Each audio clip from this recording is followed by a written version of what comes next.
I start cleaning without saying much. Then my ex-husband, James, talks to me. You're not even crying. James thought I would resist and cry when he asked for a divorce. Honestly, I thought he was selfish. I wasn't the only one who stopped loving him. Well, James, you're the one who's going to have a tougher time after the divorce. Instead of crying, I could barely stop myself from laughing. What do you mean? James, my ex-husband, asked me, looking suspicious. Between you, a housewife, and me, a successful corporate worker, you'll have a harder time after the divorce. And I plan to marry someone else while you'll be alone. Well, that might be true in a regular situation, but it looks like Emma, the woman you're cheating with, isn't exactly top-notch. Wait, how do I know her name? My name is Kate, and I'm 32 years old. I'm a housewife. I met my husband James when we were both the same age at a party. We hit it off right away, becoming good friends. James worked in sales at a trading company, making a lot more money than most people our age. Because of him, I've had a comfortable life, but our marriage had a big problem. Things weren't going well. It was a serious issue. We'd been married for 7 years already. At first, we were deeply in love, spending lots of time together and sharing meals, even when James was busy with work. But that love faded away. Take care. What about dinner? I don't need it. I'll eat out. You can go to bed first. I'll be home late. All right, got it. When we first got married, he used to say, eating together with you, Kate, is my greatest happiness. But now, it's normal for him to come home after midnight, finding me already asleep, and leaving for work without a proper talk in the morning. It's like being ignored by a teenager going through puberty. When these days became the norm, I noticed some changes in James. Did he always use this hair product? And now he has a whole bunch of skincare products and cologne. Before, he didn't care much about how he looked. He mostly wore suits and didn't have many casual clothes. But suddenly, he's buying expensive brand-name outfits. I wouldn't mind if he just decided to start caring more about his appearance. I always thought he should, but the reason for this change seems strange. Watching James closely, I started feeling suspicious. He began using his phone in secret, even taking it with him to the bathroom and shower. He used to leave it lying around, and I almost sat on it a few times, worrying I might damage it. Why has he suddenly changed so much? As James's behavior continued, my suspicions grew stronger. Was he cheating whenever he came home late? But I had no solid proof, just doubts. Despite the distance in our relationship, a part of me still wanted to believe in him. So the idea of my suspicions being true terrified me. I tried to act like everything was okay, hoping to improve our relationship. I tried to talk more and suggested going out together, but every time I reached out, I was met with indifference. I guess it's understandable. After 7 years of marriage, our relationship had been shaky for a while. Despite my efforts, feeling ignored made me feel incredibly lonely. With all this happening, my emotions started to wear thin. One night, I couldn't hold it in any longer, and I finally decided to confront James. Hey, are you cheating on me? I finally asked to James. He just looked at me, not saying a word. Come on, say something. Are you? He stayed silent for a moment. Then, without a word, he got up from the couch and came over to where I was sitting at the table. He lowered his head towards me. I'm sorry, Kate. I want a divorce. I was speechless, completely caught off guard by his unexpected confession. Ignoring my stunned silence, he went on. I've fallen in love with someone else. I want to start a new life with her. How could he say something so selfish without even thinking? What about our 7 years together?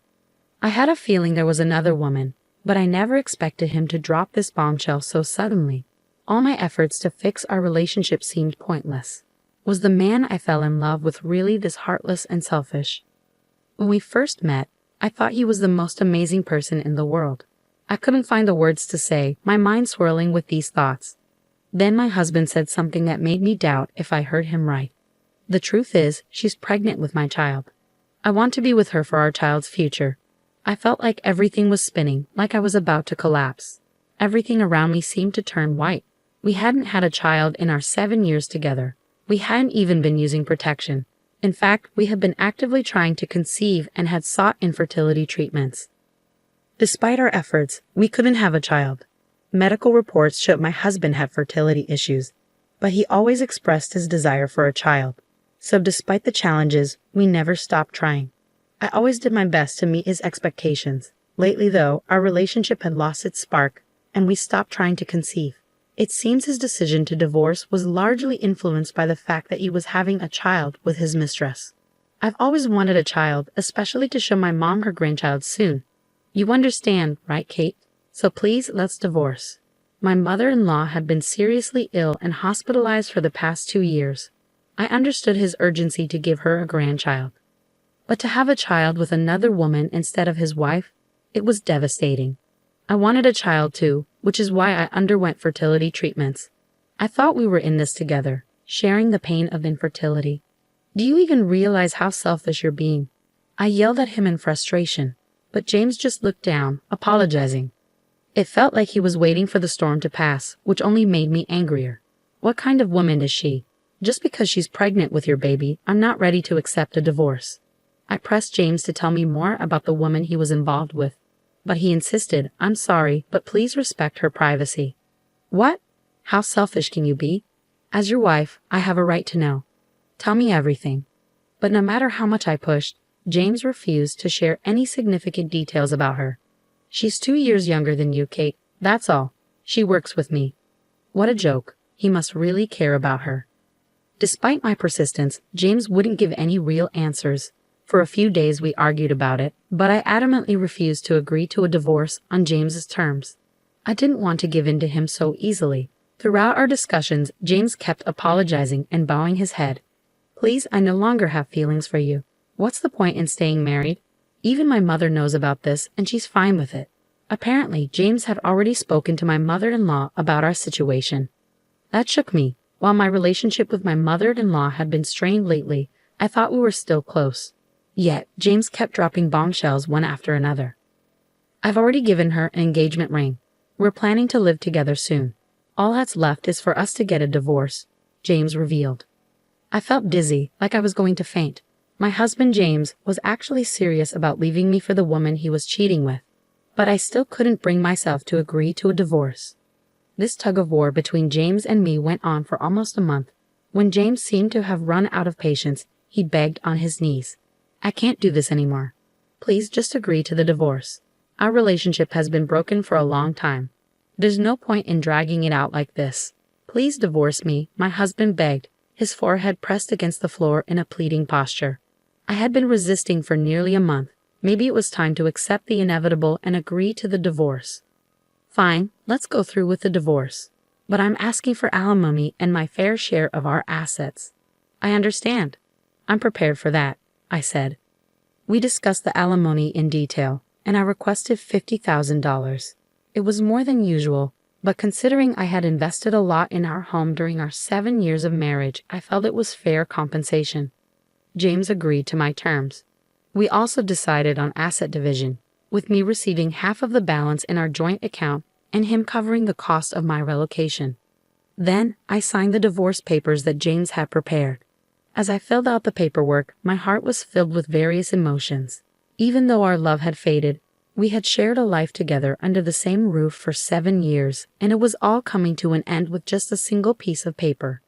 Without any lingering feelings for James, I submitted the divorce papers to the city hall the next day, and our mutual divorce was finalized. Soon after, James wasted no time in marrying the other woman. Whether she rushed him or not, with a baby on the way, he probably wanted to be with her as soon as possible.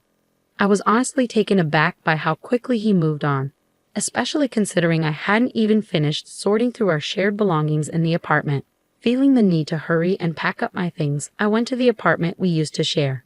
As luck would have it, our timing overlapped, and James was also there when I arrived. Without exchanging many words, I immediately started tidying up the space.